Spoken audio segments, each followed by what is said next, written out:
मौसम वैज्ञानिक प्रकाश धावले ने बताया कि अगले 4 दिन तक पूर्व और मध्य भारत में गरज के साथ छींटे पड़ने और वर्षा का अनुमान व्यक्त किया है। पश्चिम बंगाल, झारखंड, ओडिशा, विदर्भ, छत्तीसगढ़ और मध्य प्रदेश में 20 मार्च तक बिजली चमकने के साथ बारिश होगी तथा 40 किलोमीटर प्रति घंटे की रफ्तार से तेज हवाएं चलेंगी। भोपाल का मौसम अभी शुष्क रहेगा। चाहे वह कन्या छात्रावास हो या बालक छात्रावास, लगातार उनमें बेहतर से बेहतर सुविधाएं दी जा सके, इसके लिए निर्देश दिए। छात्रावास में जिम हो, अच्छा कैंटीन हो, तमाम तरह की सुविधा हो, इसके निर्देश दिए और लगातार इसको लेकर वह निरीक्षण करती है। वहीं अपने विधानसभा क्षेत्र गोविंदपुरा में विकास कार्यों को लेकर उन्होंने कहा कि विधानसभा चुनाव में जनता से जो वादे किए हैं वह अधिकांश काम शुरू हो गए हैं, क्योंकि अब लोकसभा चुनाव की आचार संहिता लगने वाली है तो काम प्रभावित न हो, तो अधिकांश काम शुरू हो चुके हैं और जो काम रह गए हैं वह लोकसभा चुनाव की आचार संहिता के बाद प्रारंभ किए जाएंगे। आचार संहिता का पूरा तरह से पालन किया जाएगा। देख, मैंने जिस दिन से पिछड़ा वर्ग अल्पसंख्यक घुमंतु विभाग का दायित्व संभाला है, मेरी पूरी कोशिश इस बात की है कि इस विभाग को अच्छे से समझकर इसमें जो बेहतर से बेहतर हो सकता है अपने स्तर से मैं काम करूंगी।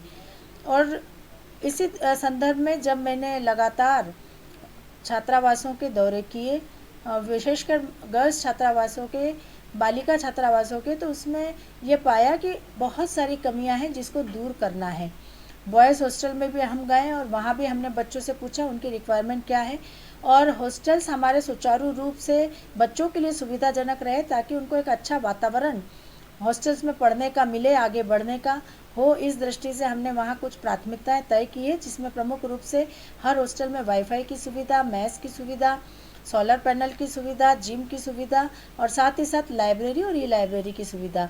गर्ल्स हॉस्टल में आवश्यक रूप से सीसीटीवी कैमरे लगाने का भी हमने निर्णय लिया है और साथ ही साथ गर्ल्स हॉस्टल को कवर्ड कैंपस कराने का भी निर्णय लिया है। तो ये सारी प्राथमिकताओं के साथ हम आगे बढ़ रहे हैं और निश्चित रूप से मध्य प्रदेश में संचालित प्रत्येक जिले के हॉस्टल्स, चाहे वो गर्ल्स हॉस्टल हो, बॉयज़ हॉस्टल हो, हम विभाग की ओर से पूरी कोशिश करेंगे कि वहाँ पढ़ने वाले हमारे बच्चे खूब अच्छी व्यवस्थाओं के साथ अच्छे वातावरण में रह सके, पढ़ सके, आगे बढ़ सके और विभाग के माध्यम से जो कर सकते हैं उन्हें हम पूरा करें।